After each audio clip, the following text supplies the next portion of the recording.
ബഹിരാകാശ സഞ്ചാരം എന്നത് ഓരോരുത്തരുടെയും സ്വപ്നമാണ്.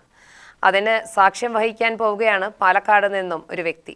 അവരെക്കുറിച്ചുള്ള വാർത്തയാണ് ആദ്യം തന്നെ. പാലക്കാടിന് അഭിമാനമായി ഒരു ബഹിരാകാശ സഞ്ചാരി. അന്താരാഷ്ട്ര ബഹിരാകാശ നിലയത്തിലെ 8 മാസം നീളുന്ന തന്റെ ആദ്യ ദൗത്യത്തിനൊരുങ്ങി ഇന്ത്യൻ വംശജനായ ഡോക്ടർ അനിൽ മേനോൻ. ജൂലൈ 14-ന് അദ്ദേഹം ദൗത്യത്തിന് തുടക്കം കുറിക്കും. ഒറ്റപ്പാലം സ്വദേശി ശങ്കരൻ മേനോന്റെ മകനാണ് അമേരിക്കൻ പൗരനായ അനിൽ മേനോൻ. അമേരിക്കയുടെ ബഹിരാകാശ ഏജൻസിയായ നാസയുടെ ബഹിരാകാശ സഞ്ചാരിയും എമർജൻസി മെഡിസിൻ ഡോക്ടറും US സ്പേസ് ഫോഴ്സ് കേണലുമാണ് 49-കാരനായ അനിൽ മേനോൻ. കസാഖിസ്ഥാനിലെ ബൈക്കോണൂർ കോസ്മോഡ്രോമിൽ നിന്ന് റഷ്യൻ ബഹിരാകാശ സഞ്ചാരികളായ പ്യോട്ടർ ഡുബ്രോവ്, അന്ന കിക്കിന എന്നിവരോടൊപ്പം റോസ്കോസ്മോസ് സയൂസ് MS-29 ബഹിരാകാശ പേടകത്തിൽ അദ്ദേഹം യാത്ര തിരിക്കും. 8 മാസത്തോളം നീണ്ടുനിൽക്കുന്ന ദൗത്യത്തിനായാണ് അദ്ദേഹം ഒരുങ്ങുന്നത്. അടുത്ത വർഷം ഏപ്രിലിലാണ് പേടകം തിരിച്ചെത്തുക. യുക്രൈൻ സ്വദേശിയാണ് അമ്മ. പ്രസിദ്ധ ബഹിരാകാശ സഞ്ചാര സ്ഥാപനമായ ഇലോൺ മസ്കിന്റെ സ്പേസ് എക്സിലെ ജീവനക്കാരി അന്ന മേനോനാണ് ഭാര്യ. പഠനത്തിനായി US-ലെത്തിയ ഒറ്റപ്പാലം സ്വദേശിയായ ശങ്കരൻ മേനോൻ പിന്നീട് യുക്രൈൻ സ്വദേശിനിയായ എലിസബത്ത് സാമോലെങ്കോയെ വിവാഹം കഴിക്കുകയായിരുന്നു. US-ലെ മിനിയാപോളിസിലാണ് അനിൽ മേനോന്റെ ജനനം. അനിലിന്റെ ഭാര്യ അന്ന മേനോനും ബഹിരാകാശ സഞ്ചാരിയാണ്. അവർ 2024 സെപ്റ്റംബറിൽ സ്പേസ് എക്സ് പോളാറിസ് ഡോൺ സ്വകാര്യ ദൗത്യത്തിന്റെ ഭാഗമായി ഏകദേശം 5 ദിവസം ഭ്രമണപഥത്തിൽ സഞ്ചരിച്ചിരുന്നു.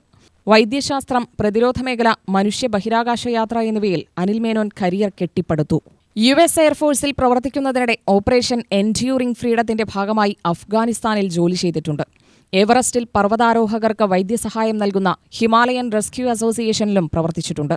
പോളിയോ പ്രതിരോധ കുത്തിവയ്പ് പ്രവർത്തനങ്ങൾക്കായി റോട്ടറി അംബാസഡോറിയൽ സ്കോളർ എന്ന നിലയിൽ അനിൽ മേനോൻ 1 വർഷം ഇന്ത്യയിലും ചെലവഴിച്ചിട്ടുണ്ട്. നിലവിലെ ജീവിതാന്തരീക്ഷത്തിൽ നിന്നും കുടുംബത്തിൽ നിന്നും ദീർഘകാലം മാറി നിൽക്കുക എന്നത് വെല്ലുവിളിയാണെന്ന് അനിൽ മേനോൻ ഒരു ഇംഗ്ലീഷ് മാധ്യമത്തോട് പറഞ്ഞു. 2014-ൽ ഫ്ലൈറ്റ് സർജനായി നാസയിൽ ചേർന്ന അദ്ദേഹം അന്താരാഷ്ട്ര ബഹിരാകാശ നിലയത്തിലെ സഞ്ചാരികൾക്ക് പിന്തുണ നൽകിയിട്ടുണ്ട്. 2018-ൽ ഇലോൺ മസ്കിന്റെ സ്പേസ് എക്സിലേക്ക് മാറി. കമ്പനിയുടെ മെഡിക്കൽ പ്രോഗ്രാം സ്ഥാപിക്കുന്നതിന് നേതൃത്വം നൽകിയത് അദ്ദേഹമാണ്. സ്പേസ് എക്സിനെ ആദ്യത്തെ മനുഷ്യസഹിത ബഹിരാകാശ ദൗത്യങ്ങൾക്കായി തയ്യാറെടുക്കുന്നതിനും അദ്ദേഹം പിന്തുണ നൽകി.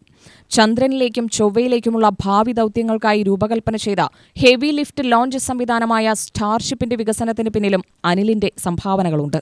2021 ഡിസംബറിൽ നാസ ബഹിരാകാശ സഞ്ചാരിയായി തിരഞ്ഞെടുക്കപ്പെട്ട മേനോൻ ഏജൻസിയുടെ 2 വർഷത്തെ ബഹിരാകാശ സഞ്ചാരി പരിശീലന പരിപാടി പൂർത്തിയാക്കിയ ശേഷമാണ് ആദ്യ ബഹിരാകാശ യാത്രയ്ക്ക് നിയോഗിക്കപ്പെടുന്നത്.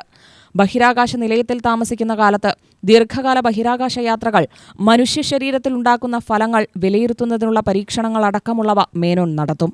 UTV news, Palakkad.